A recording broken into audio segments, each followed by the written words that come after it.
आज हम शुरू करने जा रहे हैं प्रश्नावली नंबर 8.2। उसका पहला क्वेश्चन है अपने पास, सिद्ध कीजिए कि √5 एक परिमेय संख्या है। तो इसको सिद्ध करने के लिए अपने को कुछ एक चीजें माननी पड़ेगी। तो सबसे पहले अपन मानते हैं कि माना √5 एक परिमेय संख्या है। इसका जस्ट अपने को उल्टा मानना होता है, परिमेय संख्या है। अगर अपन ने इसको परिमेय संख्या माना है तो परिमेय संख्या की परिभाषा अपन पढ़ के आए हैं। अपने को पता है कि वे संख्या जिसे p/q के रूप में लिखा जा सकता है उन्हें हम परिमेय संख्या बोलते हैं, और p और q दोनों क्या होती है, सहअभाज्य संख्या होती है। अर्थात कहने का अर्थ है p में q का भाग नहीं जाता और q में p का भाग नहीं जाता, और इनमें कोई भी एक उभयनिष्ठ गुणनखंड नहीं होता है एक के अलावा। तो ठीक है, अपन क्वेश्चन स्टार्ट करते हैं। तो √5 परिमेय संख्या है तो इसे p/q के फॉर्म में लिख सकते हैं। तो ये लो p/q के फॉर्म में अपन ने लिख दिया, और ब्रैकेट में अपन यहाँ पे लिख देते हैं कि जहां p और q क्या है, सहअभाज्य संख्याएं हैं। pq सहअभाज्य है।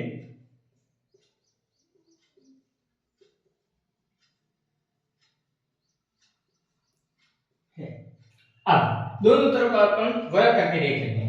तो √5 का वर्ग करेंगे तो अपने पास आएगा 5 का स्क्वायर, और p और q का अपन स्क्वायर करेंगे तो pq का होल स्क्वायर। अपने को पता है अंडर से स्क्वायर हट जाता है, तो यहाँ तो आ गया अपने पास 5, और इधर आ गया p स्क्वायर, और इधर आ गया अपने पास q स्क्वायर। अब q स्क्वायर को अपन इधर भेज देते हैं तो ये भाग में इधर जाएगा तो गुणे में, और इधर अपने पास p स्क्वायर, ये 5 गुणे में इधर जाएगा तो भाग में। तो अपने पास q स्क्वायर की वैल्यू आ गई है p स्क्वायर बटे 5। अब यहाँ से एक अपने पास निष्कर्ष निकलता है, कहने का अर्थ है कि 5 का पूरा पूरा भाग p स्क्वायर में जा रहा है, तब जाके q स्क्वायर के बराबर आ रहा है। की टेबल से ये p स्क्वायर पूरा पूरा अगर विभाजित होता है उससे अपने q स्क्वायर आ रहा है। अपने पास है q स्क्वायर बराबर में p स्क्वायर बटे 5।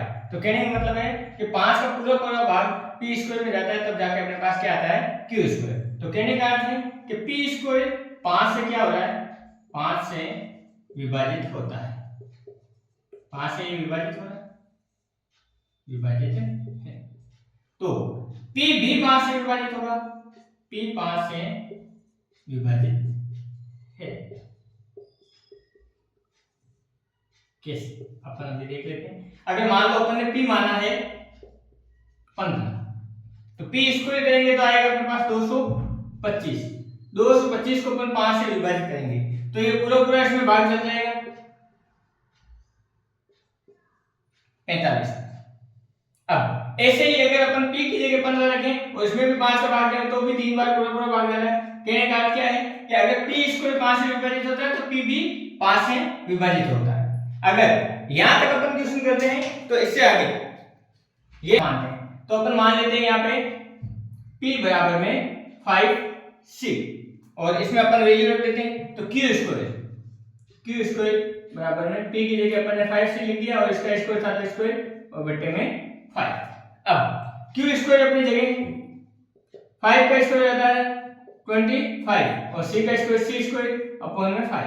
अब देखो 5 की टेबल से 25 कटेगा 5 टाइम, तो अपने पास आ गया q स्क्वायर बराबर में 5c। तो अब इस बार अपन c स्क्वायर की वैल्यू निकाल लेते हैं, ये 5 गुणे में इधर आएगा तो भाग में, तो q स्क्वायर बटे 5।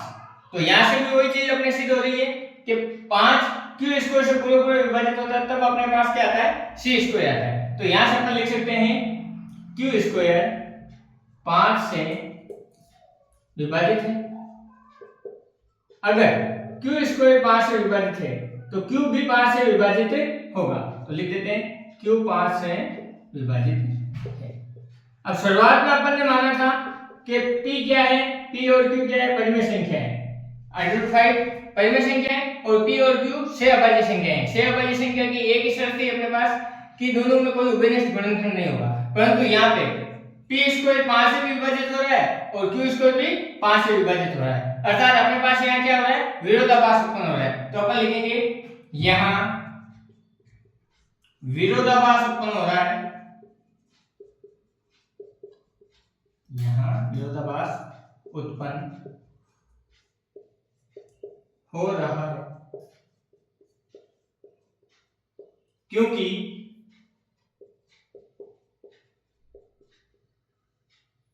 5, क्योंकि 5 उभयनिष्ठ गुणनखंड है और उभयनिष्ठ गुणनखंड अगर आ गया अपने पास तो अपने को पता है कि ये परिमेय संख्या की शर्त नहीं होगी, तो अपन लिख देंगे अतः √5 ए परिमेय संख्या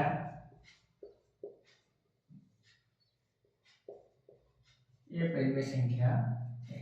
इस प्रकार अपना क्वेश्चन नंबर जो 1 है वो सरल हो जाता है।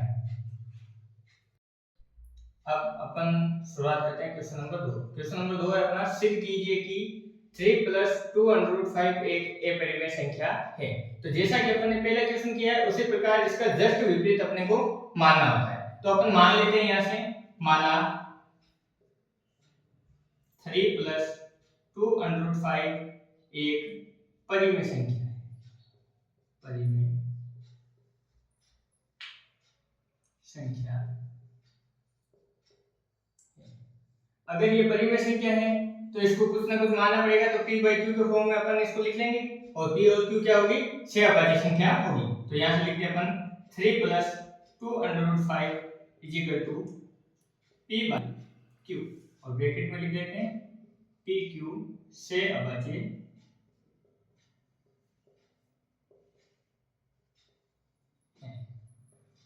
p और q 6 अभाज्य संख्या है। अब देखो यहाँ 3 प्लस का उधर जाएगा तो क्या हो जाएगा, माइनस का, p/q -3। अब यहाँ पे इसका एलसीएम ले लेते हैं, 205 तो अपने ले लेंगे, q अपने एलसीएम आया, q को q से डिवाइड किया है तो 1 टाइम और 1 को p से करवाया तो p, ये माइनस का माइनस, 1 को q से डिवाइड किया है तो q टाइम और q को 3 से मल्टीप्लाई करेंगे तो क्या आ जाएगा 3q, ये अपन ने लिख लिया। अब यहाँ से √5 की वैल्यू निकाल लेते हैं, ये √5 अपने जगह, ये 2 मल्टीप्लाई में आ जाएगा तो डिवाइड में, तो p - 3q अपॉन में 2q। यहां से अपने यहाँ पे भी विरोधाभास हो रहा है कि भाई ये तो परिमेय संख्या हो गई और ये अपरिमेय संख्या हो गई। अब देखना ये परिमेय कैसे वो देख लेते हैं। अपन ने कहा था 6 अभाज्य संख्याएं, तो मैं यहाँ से मान रख के देख लेता हूँ। माना मैंने p की वैल्यू मेरे पास 4 और q की वैल्यू कितनी है 5, तो ये 6 अभाज्य संख्याएं हैं दोनों, यहाँ पे वैल्यू रख के देख लेते हैं। p की जगह मैंने लिखा 4 - 3 * q की वैल्यू अपने पास 5 और अपन में 2 * 5। अब देखो 4 - 15 अपॉन में 10 अपने पास आ गया -11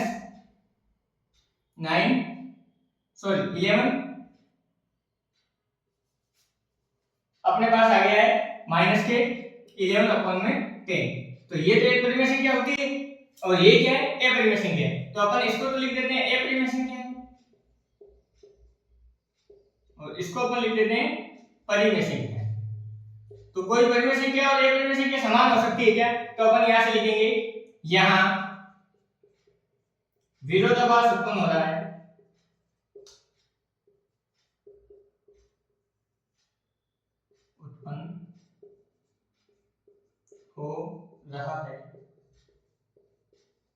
क्योंकि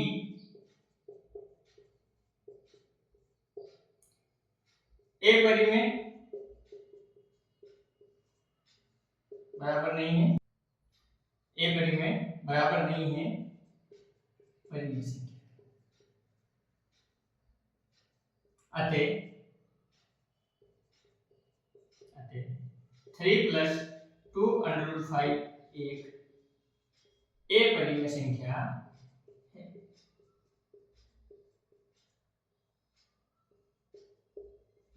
अपरिमेय संख्या है।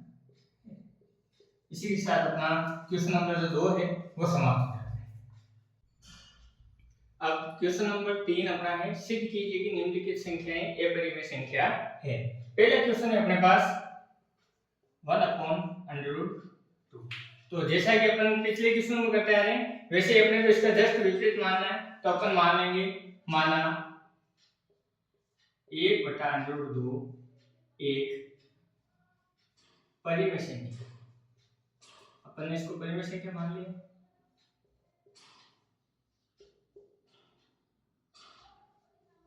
अगर ये परिमेय संख्या है तो इसको अपन p/q के रूप में लिख सकते हैं और p और q क्या है 6 अभाज्य संख्याएं हैं। तो 1/√2 √2 बराबर में है p बाई क्यू, और ब्रैकेट में लिख देते हैं सह अभाज्य संख्या। p और q क्या है? सह अभाज्य है। अब अपन √2 की वैल्यू निकालनी है, तो q को इधर मल्टीप्लाई कराते हैं 1 से, तो आ गया आपके पास q इक्वल 2 इसके मल्टीप्लाई में चल जाएगा, √2 मल्टीप्लाई बाई p। अपने को √2 की वैल्यू चाहिए, ये √2 इस अपनी जगह, ये p इसकी मल्टीप्लाई में इधर आएगा, कहां आ जाएगा? डिवाइड में आ जाएगा। अब अपने को पता है ये तो क्या है, अपन मान के आए कि भाई परिमेय संख्या है, और ये अपने पास क्या है? अपरिमेय संख्या, क्योंकि √2 तो क्या होती है? अपरिमेय होती है, तो अपन इसको लिख देते हैं परिमेय, और ये क्या लिख देते हैं? अपरिमेय। तो यहां से अपने पास क्या हो गया? विरोधाभास उत्पन्न हो गया, और विरोधाभास उत्पन्न हो गया तो अपन बता देंगे कि 1/√2 क्या है? अपरिमेय संख्या है। तो यहां से लिख लेते हैं परिमेय नॉट इज इक्वल टू अपरिमेय। अतः 1/√2 एक अपरिमेय संख्या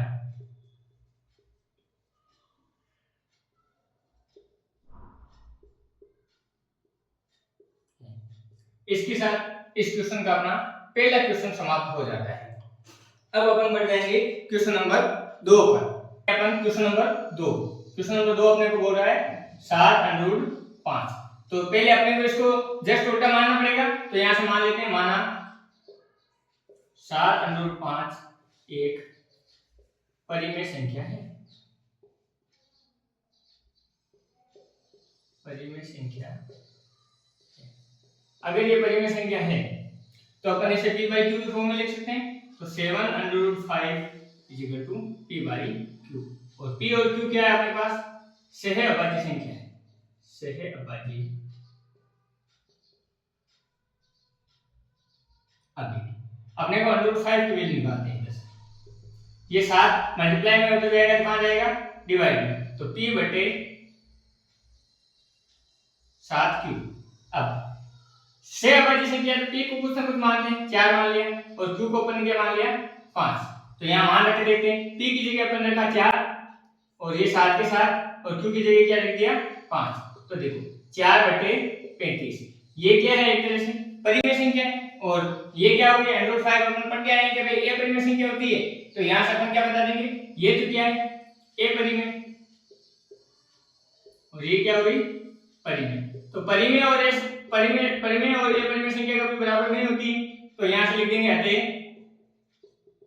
7√5 एक अपरिमेय संख्या है। विरोधाभास की वजह से ये हो रहा है अपरिमेय संख्या। इस प्रकार अपना क्वेश्चन नंबर जो दूसरा है इसका, तीसरे का, ये भी समाप्त हो जाता है। अब अपन बढ़ते हैं क्वेश्चन नंबर 3। क्वेश्चन नंबर 3 अपने को दे रखा है 6 + √2। तो इसको भी अपने को सबसे पहले मानना पड़ेगा, तो यहां से मान लेते हैं, माना 6 + √2 एक परिमेय संख्या है। परिमेय संख्या, परिमेय संख्या है, इसको p बाई क्यू के रूप में लिख सकते हैं, तो बराबर में लिख देंगे p बाई क्यू, और सदैव लिख रहे हैं p और q क्या है? सह अभाज्य। सह अभाज्य का अर्थ अपने को पता है कि p में q का भाग नहीं जाता और q में p का भाग नहीं जाता, और दोनों में कोई भी उभयनिष्ठ संख्या का भाग नहीं जाता है। तो यहाँ से √2 की वैल्यू निकालते हैं। √2 अपनी जगह, ये 6 प्लस का उधर जाएगा, क्या हो जाएगा? माइनस का, तो p बाई क्यू -2। अब इसका एलसीएम ले लेते हैं। √2 तो अपनी जगह, इधर एलसीएम आया अपने पास q, q में q का भाग जाता है एक बार, और a को अपन गुणा करेंगे p से, तो ये आ गया अपने पास p माइनस का माइनस, a का भाग q में q बार, और q को अपन 2 से मल्टीप्लाई कराएंगे तो क्या आ जाएगा?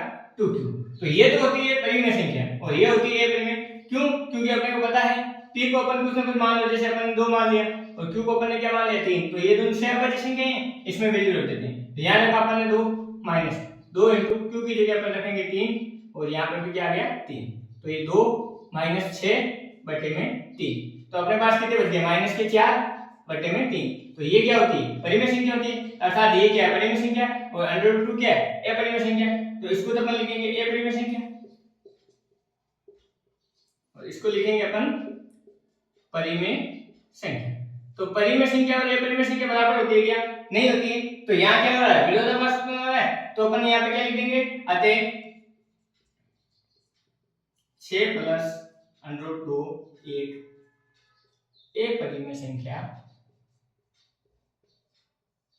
ये परिमेय संख्या।